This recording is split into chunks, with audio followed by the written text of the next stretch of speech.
अयोध्या राम जन्मभूमि के विवाद की पूरी कहानी 1528 से लेकर 2020 तक हिंदुओं के संघर्ष की सच्ची गाथा। 30 अक्टूबर 1990 की तारीख बड़ी खास और दुखद है। इस दिन अयोध्या में कर्फ्यू लागू था। इससे एक दिन पहले उत्तर प्रदेश के तत्कालीन मुख्यमंत्री मुलायम सिंह यादव का एक बयान आता है, जिसमें वो कहते हैं कि अयोध्या में परिंदा भी पर नहीं मार सकता। बावजूद इसके भारी संख्या में लोग अयोध्या पहुंचे थे। पुलिस ने एक खास रास्ते पर 1.5 किलोमीटर तक बैरिकेडिंग कर रखी थी। सुबह के 10 बजे तक हनुमानगढ़ी इलाके में भीड़ पहुंच जाती है। बैरिकेडिंग को भी तोड़ दिया जाता है। भीड़ एक मस्जिद की ओर बढ़ने लगती है। तभी अयोध्या में तैनात पुलिस अधिकारियों को लखनऊ से एक आदेश आता है। आदेश था गोली दागने का। पुलिस ने गोलियां चलाई। कहीं गोली लगने से तो कहीं भगदड़ मचने से कई लोगों की मौत हुई। मामला यहीं नहीं रुका। 1 नवंबर को मृतकों का अंतिम संस्कार होता है और 2 नवंबर को लोगों की भीड़ फिर से हनुमानगढ़ी के पास मौजूद एक सकरी गली से होते हुए मस्जिद की तरफ बढ़ती है। सामने पुलिस थी। एक बार फिर आदेश लखनऊ से आया। आदेश था फायर करने का। 2 नवंबर 1990 को फिर से पुलिस ने गोलीबारी की। फिर कई लोगों की मौत हुई। यह कहानी कोई आम कहानी नहीं, बल्कि एक इतिहास में दर्ज वो कहानी है जिसने सबसे ज़्यादा समय तक विवादों का सामना किया, जिसे हम बाबरी मस्जिद या राम जन्मभूमि विवाद के नाम से जानते हैं।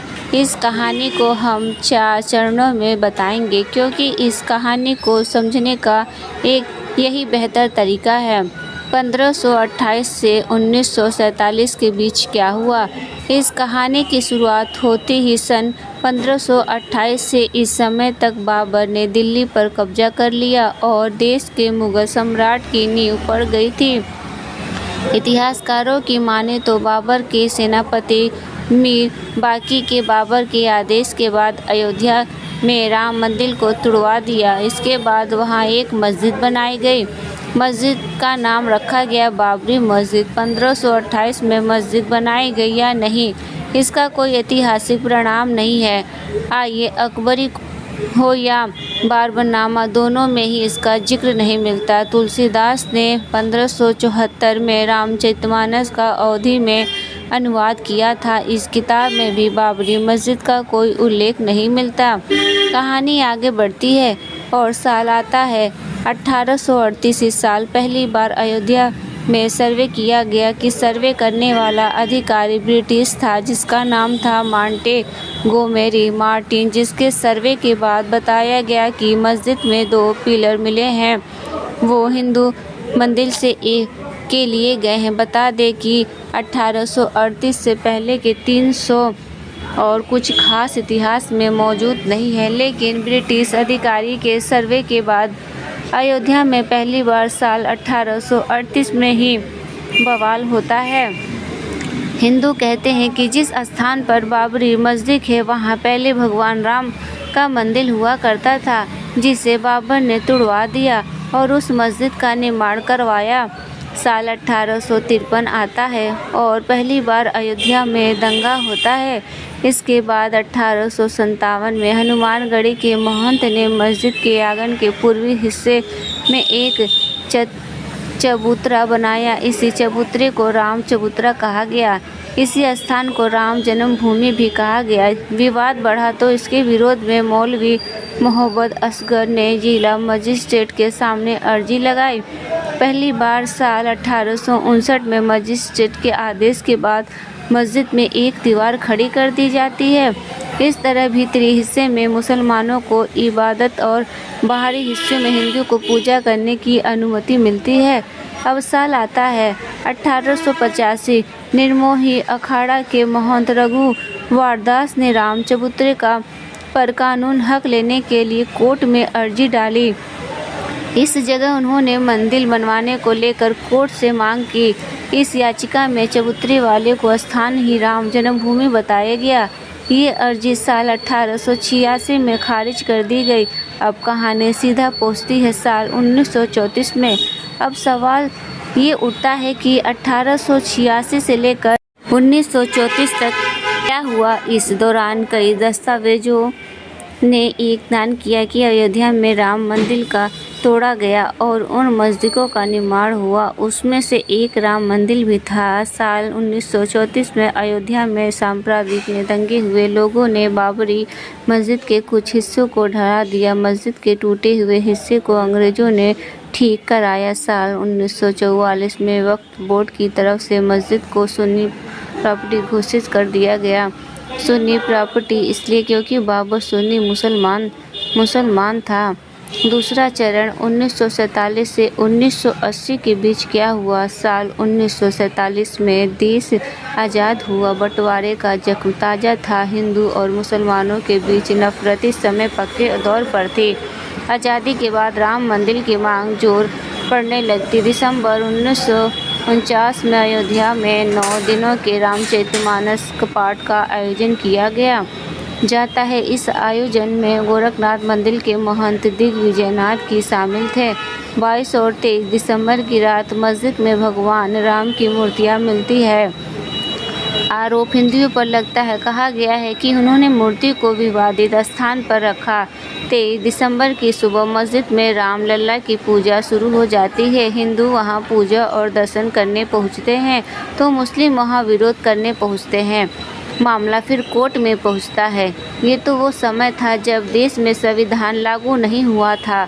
संविधान की धर्मनिरपेक्षता अब तक तय नहीं की जा सकी थी कि इस दौरान प्रधानमंत्री जवाहरलाल नेहरू ने बयान दिया और कहा कि जो हुआ वह गलत हुआ। किसी भी धार्मिक स्थान को कोई हथिया नहीं सकता। एक किस्सा है नेहरू और उस समय के फैजाबाद के जिलाधिकारी के नायर का।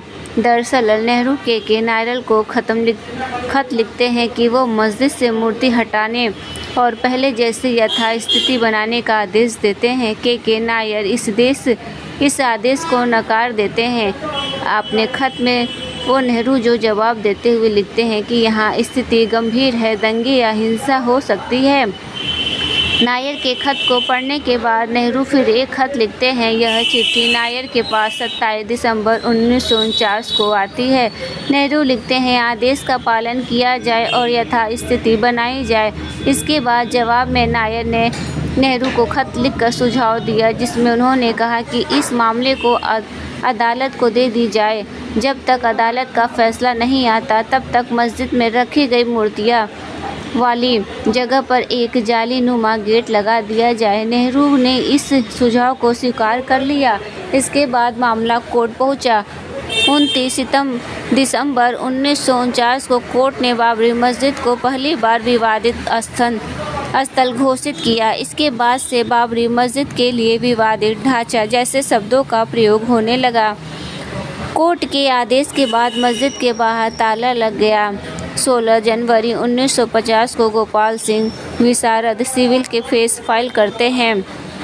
वह कोर्ट की मांग करते हैं कि हिंदुओं को पूजा की अनुमति दी जाए और मूर्तियों को उस जगह से न हटाया जाए, लेकिन कोर्ट ने इस अपील को खारिज कर दिया। साल 1959 में निर्मोही अखाड़ा एक बार फिर पिक्चर में आया। निर्मोही अखाड़ा कोर्ट पहुंचा और अखाड़े ने इस बार केवल राम चबूतरे की ही नहीं बल्कि पूरे 2.77 एकड़ जमीन का एक कोर्ट के मांगा। इसके 2 साल बाद सुन्नी वक्फ बोर्ड ने कोर्ट में केस दायर किया। वक्त में ने मुस्लिम का पक्ष रखते हुए केस फाइल किया और कहा गया कि यहाँ पहले मस्जिद थी और अब भी मस्जिद है। इसके बाद अगले 20 से 25 साल तक कोर्ट में केस चलता रहा। तीसरा चरण 1980 से 1990 के बीच हुआ। अब साल आ गया 1980 का। भाजपा जनसंघ से अलग हो गई थी। भाजपा ने खुलकर हिंदू संगठनों और राम मंदिर का समर्थन किया। हिंदू संगठन एक्टिव हो जाते हैं। मांग उठती है कि बाबरी मस्जिद के स्थान पर राम मंदिर का निर्माण किया जाए। साल 1984 में धर्म संसद का दिल्ली में आयोजन किया गया। विश्व हिंदू परिषद नेता अशोक सिंघल ने रथ यात्रा निकालने की बात कही, लेकिन इसके 6 महीने बाद ही इंदिरा गांधी की हत्या हो जाती है। रथ यात्रा को टाल दिया गया। इंदिरा की हत्या के बाद राजीव गांधी का कमान संभालते हैं और प्रधानमंत्री बनते हैं। राजीव के लिए 2 अहम चुनौतियां थी। पहली ये थी कि राम मंदिर के मुद्दे पर क्या रुख होना चाहिए और दूसरा कि हिंदू संगठन की लामबंदी पर कंट्रोल कैसे किया जाए। हालांकि इस समय देश में एक घटना घटती है जिससे मंदिर आंदोलन की आग में घी का काम किया। दरअसल इंदौर की रहने वाली शाहबानो के केस में राजीव गांधी ने मुस्लिम वोट बैंक को खुश करने के लिए सुप्रीम कोर्ट के फैसले को पलट दिया। राजीव गांधी ये जानते थे कि उन्हें इस फैसले को बैलेंस करना होगा। इसके बाद राजीव गांधी ने उस समय के यूपी के तत्कालीन मुख्यमंत्री वीर बहादुर सिंह पर दबाव डाला कि बाबरी मस्जिद के ताले खोल दिया जाए। इसके कुछ ही दिन बाद 1986 में फैजाबाद की अदालत ने बाबरी मस्जिद के ताले को खोलने का आदेश दिया गया और मंदिर में पूजा करने की भी इजाज़त दे दी गई। लेकिन सवाल ये भी है कि क्या इससे पहले पूजा नहीं होती थी? पूजा जरूर होती थी, लेकिन कोर्ट द्वारा नियुक्त एक पुजारी द्वारा साल में केवल एक बार ताला खोलने के बाद कोई भी अयोध्या जा सकता था, पूजा कर सकता था। लेकिन नमाज अभी शुरू नहीं हो सकी थी। ताला खुलने के बाद मुस्लिम पक्ष ने बाबरी मस्जिद एक्शन कमेटी बनाई। ताला खुलने के बाद अब देश भर में राम शिलाओं की पूजा और उन्हें अयोध्या ले जाने की बारी थी। फिर राजीव पर भूमि पूजन के लिए दबाव बनने लगा। वो दुविधा में थे कि लेकिन एक बार फिर उन्होंने अपने हिंदू वोट बैंक को बचाने का फैसला लिया। ऐसा कहा जाता है कि राजीव इस समस्या के हल के लिए देवराह बाबा के पास पहुँचे। देवराह बाबा ने उनसे कहा कि मंदिर बनना चाहिए, शिलान्यास हो जाने दो बच्चा। शिलान्यास का वक्त 9 नवंबर 1989 तय किया गया। इससे पहले देश भर में राम सियाओं की पूजा हुई। सांप्रदायिक तनाव भी बढ़ा, कई जगहों पर दंगे हुए, सैकड़ों लोग मारे गए। 9 नवंबर को विश्व हिंदू परिषद ने विवादित स्थल के पास राम मंदिर की नींव रख दी और मंदिर निर्माण के लिए अभियान तेज कर दिया। कहते हैं कि यह पहली बार था जब सरकार को आभास हुआ कि बाबरी मस्जिद गिराई जा सकती है। साल 1989 चुनावी साल था। वोट बैंक की राजनीति जोरों पर थी। राजीव गांधी ने अयोध्या से ही अपनी चुनौती रैली की शुरुआत की, लेकिन इसका उन्हें फ़ायदा नहीं हुआ। 1989 के लोकसभा चुनाव में भाजपा को 85 सीटें मिली। इसके पहले हुए लोकसभा चुनाव में भाजपा के पास केवल 2 ही सीटें थीं। भाजपा ने बीपी सिंह को समर्थन दिया। बीपी सिंह प्रधानमंत्री बने। 25 सितंबर 1990 को लाल कृष्ण आडवाणी रथ यात्रा निकालने की घोषणा करते हैं। रथ यात्रा जो कि सोमनाथ से अयोध्या तक निकाली जानी थी, जिसे 30 अक्टूबर 1990 तक अयोध्या पहुंचना था। नरेंद्र मोदी उस समय गुजरात में रथ यात्रा के प्रभावी थे। कार सेवाओं को बड़ी संख्या में अयोध्या पहुंचने का आदेश होता है। योजना थी कि 30 अक्टूबर को अयोध्या में पहली कार सेवा की जाएगी। आडवाणी ने रथ यात्रा निकाली। इस दौरान देश भर में खूब हिंसा और दंगे हुए, लोग भी मरे। 23 अक्टूबर को आडवाणी की रथ यात्रा बिहार के समस्तीपुर पहुंचती है। बीपी सिंह के आदेश पर तत्कालीन बिहार के मुख्यमंत्री लालू प्रसाद यादव ने रथ यात्रा को रुकवा दिया। आडवाणी को गिरफ्तार कर लिया गया। गिरफ्तारी की यह जानकारी दिल्ली पहुंची तो अटल बिहारी वाजपेयी ने बीपी सिंह की सरकार से समर्थन वापस खींच लिया। केंद्र की बीपी सिंह की सरकार गिर गई। 30 अक्टूबर 1990 तक देश भर से बड़ी संख्या में कार सेवक अयोध्या पहुंचते हैं। इस दिन अयोध्या के कर्फ्यू लागू था। तमाम प्रतिबंधों के बावजूद कार सेवाओं की भारी भीड़ वहां इकट्ठा होती है। हालात हिंसक बन जाते हैं। कार सेवक मस्जिद पर चढ़कर केसरिया ध्वज फहरा देते हैं। तभी लखनऊ से अयोध्या के पुलिस अधिकारियों को एक फ़ोन आता है। यह फ़ोन था यूपी के तत्कालीन मुख्यमंत्री मुलायम सिंह यादव का। उन्होंने कार सेवकों पर गोली चलाने का आदेश दिया। पुलिस ने आदेश का पालन किया और गोलियां चला दी। कई कार सेवक मरे, कोई गोली से तो कोई भगदड़ की चपेट में आकर। इसके बाद 2 नवंबर 1990 को फिर एक ऐसी ही घटना होती है। कार सेवकों पर गोलियां चलाने का फिर से आदेश लखनऊ से किया गया। इस दौरान कुल 28 कार सेवकों की मौत हुई। मरने वाले में कोठारी बंधु भी शामिल थे। यह वही दौर था जिसके बाद मुलायम सिंह यादव के लिए मुल्ला मुलायम जैसे शब्दों का इस्तेमाल होने लगा। चौथा चरण 1991 के बाद हुआ था। एक बार फिर चुनावी और दौर शुरू होता है। मई 1991 में चुनाव प्रचार करने गए राजीव गांधी की हत्या कर दी जाती है।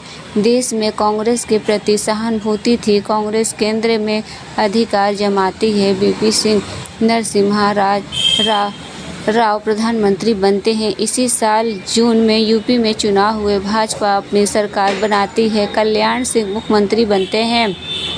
सरकार बनते ही विवादित स्थल के पास की भूमि एक ट्रस्ट को दे दी जाती है। ट्रस्ट का नाम था जन्मभूमि न्याय। इस जमीन पर पहले कई मंदिर और आश्रम थे। उनके महंत ने सहमति से न्याय को अपनी भूमि दान की और कहा कि राम का निर्माण हो सके, इसलिए यह दान दिया जा रहा है। न्याय इस भूमि पर निर्माण कार्य शुरू कर देती है। इलाहाबाद हाई कोर्ट ने इसमें दखल दिया और निर्माण कार्य पर रोक लगा दी। वीपी सिंह नरसिम्हा राव 30 अक्टूबर 1900 को इस्तीफा दे देते हैं। 7 दिसंबर को और मुस्लिम बच्चों को दिल्ली बुलाते हैं। बातचीत करने के लिए दिल्ली पहुंचने दोनों गुटों के बीच बातचीत का कोई निष्कर्ष नहीं निकलता। इसी दिन विश्व हिंदू परिषद के नेता प्रधानमंत्री आवास से लेकर एक स्थान पर प्राइवेट मीटिंग करते हैं। ऐलान करते हैं कि 6 दिसंबर 1992 को कारगिल सेवा दिवस मनाया जाएगा। देश भर से कई हिंदुओं को एक बार फिर अयोध्या आने को कहा जाता है। कड़ा संदेश कहते हैं कि 6 दिसंबर की प्लानिंग काफी समय पहले हो चुकी थी। एक बार यह भी सामने आता है कि सरकार यदि 6 दिसंबर से पहले 5 दिसंबर को मंदिर गिराने का रिहर्सल किया गया था। 6 दिसंबर 1952 को अयोध्या में लगभग 2 लाख कार सेवक पहुंच चुके थे। ये कार सेवक मस्जिद की तरफ बढ़ते हैं। भीड़ ने मस्जिद को गिरा दिया। पहला गुबंद 2 बजे तक, दूसरा गुबंद 3:30 बजे तक और तीसरा गुबंद 5 बजे तक गिरा दिया जाता है। वहाँ रामलला के लिए एक छोटी मंदिर तैयार किया जाता है। राम मंदिर उसमें कई विराजमान होते हैं। मुलायम सिंह की तरह जाते हैं। तत्कालीन मुख्यमंत्री कल्याण सिंह ने गुजरात में भीषण दंगे होते हैं। देश में माहौल का भी प्रयोग नहीं किया। जब मस्जिद गिरी तो विश्व हिंदू परिषद और भाजपा के कई नेता वहाँ मंच पर मौजूद थे। हाईकोर्ट वो की 3 जजों के बीच विवादित स्थल के मालिकाना हक की कार्रवाई शुरू करते हैं। इन नेताओं पर अभी केस चल रहा था जो यानी कि ASI को वैज्ञानिक सबूत जुटाने का काम दिया जाता है। 6 बजे तक यूपी में राष्ट्रपति शासन लागू कर दिया जाता है। कल्याण सिंह का इस्तीफा पहले से तैयार था। 3 से SSI रिपोर्ट पेश करती है। रिपोर्ट में SSI ने बताया कि खुदाई में 10 से 12 सेंचुरी के बीच के हिंदू मंदिर के अवशेष मिले हैं। पिलर, ईंटें, शिलालेख और अन्य चीज़ें मिली हैं। पहली बार विवादित स्थल से जुड़े वैज्ञानिक सबूत मिलते हैं। मामला कोर्ट में चलता रहता है। 30 सितंबर 2010 को इलाहाबाद हाईकोर्ट ने अनोखा फैसला सुनाया। कोर्ट ने 2.77 एकड़ वाली विवादित भूमि को 3 बराबर हिस्सों में बांट दिया। इसमें 1/3 हिस्सा निर्मोही अखाड़ा, 1/3 हिस्सा राम जन्मभूमि न्यास और बाकी 1/3 हिस्सा सुन्नी वक्फ बोर्ड को दे दिया गया। इस फैसले से तीनों की नासुख थे। साल 2011 में पहली बार तीनों ने सुप्रीम कोर्ट का दरवाज़ा खटखटाया। जनवरी 2019 में अयोध्या के केस की सुनवाई के लिए 5 जजों की संवैधानिक पीठ बनाई गई, जिससे अध्यक्षता कर रहे थे कि चीफ जस्टिस रंजन गोगोई। पीठ में justice DY. Chandrachud, justice U.E. Lalit, justice Bobde और जस्टिस N.V. रमन्ना को शामिल किया गया। 5 जजों की बीच ने इलाहाबाद हाईकोर्ट के फैसले पर रोक लगा दी। 9 नवंबर 2019 को ऐतिहासिक फैसला आया। इस फैसले ने राम मंदिर के 452 साल पुराने संघर्ष पर विराम दिया। बेंच में सर्वसम्मति से फैसला लिया गया और एसआईसी की साइंटिफिक रिपोर्ट का हवाला दिया गया। 2.77 एकड़ की पूरी जमीन जो भी विवादित थी वह रामलला विराजमान को दे दी गई। सरकार को आदेश हुआ कि राम मंदिर निर्माण के लिए ट्रस्ट बने। सुन्नी वक्फ बोर्ड को अयोध्या में किसी और स्थान पर 5 एकड़ जमीन देने का भी आदेश हुआ। 5 फरवरी 2020 को राम जन्मभूमि ट्रस्ट को मंजूरी मिली। 5 अगस्त 2020 को प्रधानमंत्री नरेंद्र मोदी अयोध्या पहुंचे और राम जन्मभूमि का पूजन और शिलान्यास करते हैं। अंत में 22 जनवरी 2024 को रामलला की प्राण प्रतिष्ठा होती है। प्रधानमंत्री नरेंद्र मोदी खुद इस कार्यक्रम में मौजूद रहेंगे। दोस्तों, कुछ ऐसी राम जन्मभूमि के संघर्ष के 500 साल की कहानी बोलो जय श्री राम। दोस्तों, अगर ये जानकारी पसंद आई हो तो कृपया वीडियो को लाइक करें, मित्रों के साथ शेयर करें और चैनल को सब्सक्राइब जरूर कर लें। फिर मिलते हैं हम नेक्स्ट वीडियो के साथ, तब तक के लिए धन्यवाद।